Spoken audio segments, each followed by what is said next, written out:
Coucou. Le 22 décembre 1988, Hélène Karipidis, qui a 10 ans, disparaît alors qu'elle est en train de jouer dans une aire de jeu avec ses 3 frères et sœurs. À l'époque, la disparition ne va intéresser personne. On est en pleine période de Noël et la population ne veut pas penser à ce qui a bien pu lui arriver. Pourtant, lorsque l'on creuse le sujet, on découvre de la maltraitance, des abus et bien plus.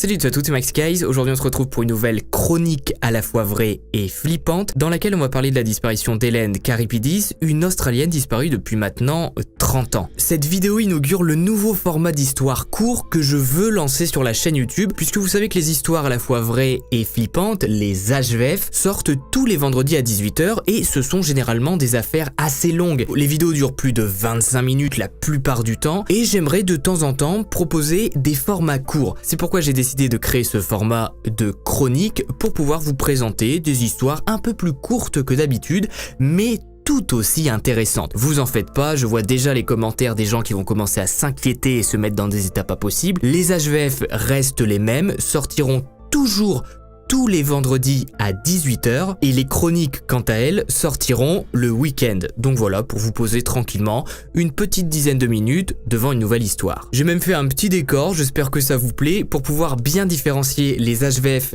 des chroniques qui sortiront à peu près 2 fois par mois le week-end. Comme ça on a désormais 2 formats sur la chaîne, un format long et un format court. Tout le monde est content. Alors installez-vous, n'oubliez pas de vous abonner. Et on est parti. Une affaire troublante. Notre histoire prend place aujourd'hui en Australie, plus précisément à Marrickville, situé juste à côté de Sydney. L'endroit est plutôt gigantesque, quand on dézoome sur Google Maps, il y a littéralement des habitations partout, c'en est même un peu angoissant. Hélène, qui a 10 ans, vit donc ici avec sa petite famille. Ses parents sont Theo et Voula Karipidis. Elle est le 3e enfant d'une fratrie de 6. Autant vous dire qu'à la maison, personne ne s'ennuie. Il se passe tout le temps quelque chose. C'est donc dans une famille très nombreuse que vit Hélène. Son père est ouvrier et sa mère est au foyer, comme le veut la tradition de l'époque. Bon, alors après, entre nous, vaut mieux avoir une maman au foyer toute la journée pour s'occuper des 6 enfants si on veut pas que la baraque explose. Hélène est décrite comme très intelligente par sa prof et surtout très sérieuse. C'est une fille intéressée par tout, qui aime les choses simples. Le jour de sa disparition, elle joue avec 3 de ses frères dans un parc de jeux situé en face de chez elle. Tout au long de l'après-midi, rien d'étrange ne se passe. Les enfants jouent tranquillement ensemble, comme à leur habitude, et à 17 h, Voula, la mère, les appelle pour rentrer se laver. Les 3 frères d'Hélène rentrent donc à la maison, et ils rentrent très rapidement. Vous savez, ce sont des garçons, tout au long de l'après-midi, ils sont restés entre eux, et n'ont pas vraiment fait attention à ce que faisait leur sœur de 10 ans. Les parents d'Hélène, voyant que la petite ne suit pas, décident donc de sortir dehors, de se rendre au parc, et d'appeler leur fille qui ne répond pas. Elle s'est volatilisée. Toute la famille va sortir dehors, toquer aux portes, aller voir le voisinage, mais personne ne sait rien et surtout, personne n'a recueilli Hélène. Imaginons qu'elle se soit perdue ou qu'elle se soit fait mal en rentrant, c'est quand même une fille de 10 ans, ce n'est pas un bébé et elle comprend les choses. C'est pas une fille qui ne sait pas parler et qui ne sait pas expliquer ce qui lui arrive. À 20 h 30, la police est prévenue. La famille suspectée. Dans un premier temps, les enquêteurs qui prennent la disparition d'Hélène très au sérieux vont se concentrer sur sa famille. Et on va se rendre rapidement compte que son père Theo est assez trouble. Il est alcoolique et souvent violent lorsqu'il a trop bu. Anne Martin, une maîtresse d'école qui s'entendait très bien avec Hélène et qui avait réussi à obtenir sa confiance, va témoigner contre Theo, disant qu'Hélène lui avait dit ces mots. « Papa est méchant. Des fois il nous frappe, nous met à terre et nous écrase avec son pied. Je suis malheureuse, j'aimerais m'enfuir de chez moi, j'ai peur, personne ne veut m'aider. De temps en temps, un homme gentil nous emmène avec ma petite sœur dans le quartier de King Cross à Sydney, nous déshabille et nous prend en photo nus. Je n'aime pas ça. » Soyons honnêtes, son témoignage est terrifiant. Hélène savait que ce qu'il se passait n'était pas normal.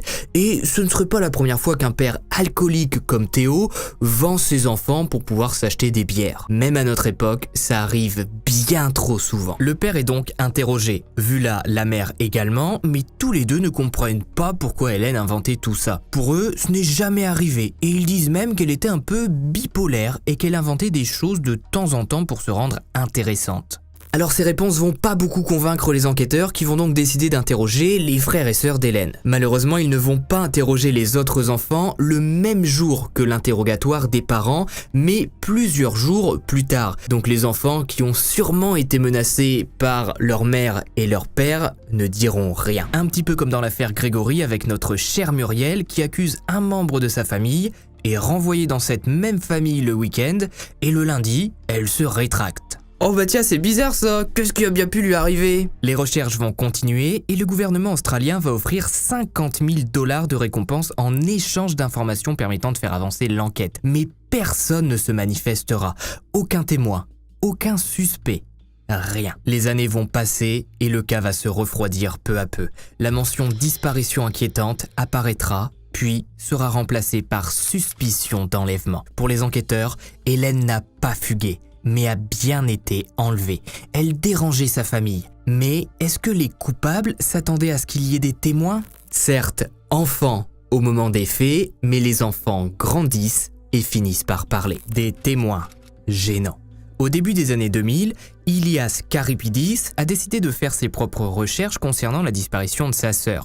Il s'est rendu compte que des forums existaient concernant Hélène et que des gens débattaient sur ce qui aurait pu lui arriver. Il est alors tombé sur le témoignage d'une femme disant que ses enfants avaient été témoins du meurtre d'Hélène, mais qu'à l'époque, personne ne l'avait cru.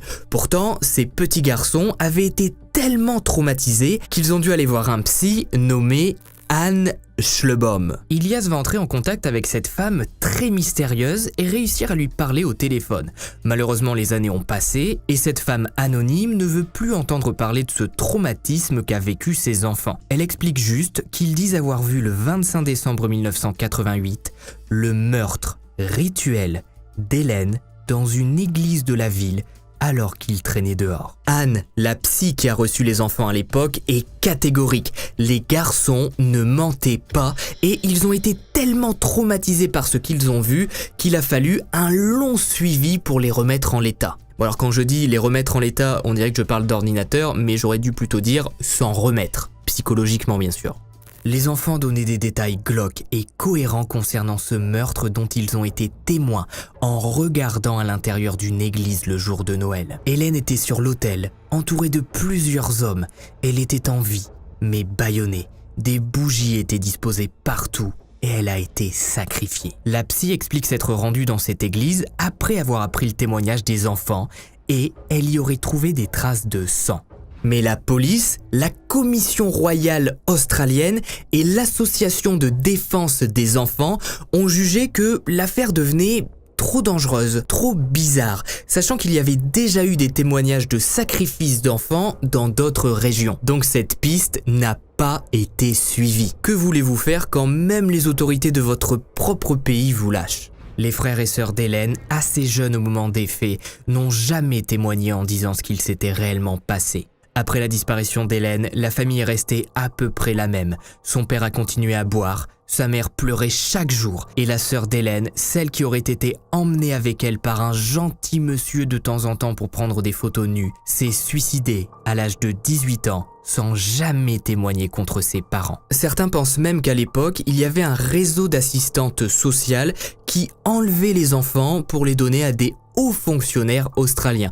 Mais bon, là on entre plus dans la théorie du complot, il n'y a pas vraiment de preuves donc ça sert à rien de s'étaler. Vous l'aurez compris, la disparition d'Hélène Karipidis n'est pas une disparition comme les autres. Sur fond de secrets bien gardés et de peur, les coupables ont réussi à étouffer l'affaire et garder secret le destin tragique d'Hélène.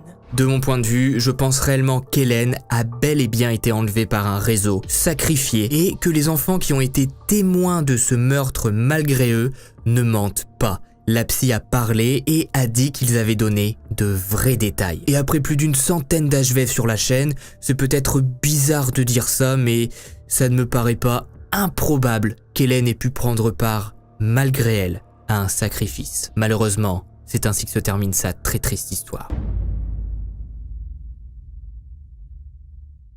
Si vous avez regardé cette vidéo jusqu'au bout, mettez Hélène en commentaire. J'espère vraiment que cette première chronique vous aura plu. J'attends vos avis dans les commentaires justement. C'était Max Guys, on se retrouve vendredi prochain pour une prochaine HVF et quelque part dans le mois pour une prochaine chronique. N'oubliez pas le pouce bleu, de vous abonner, de me suivre sur mes réseaux et puis bye.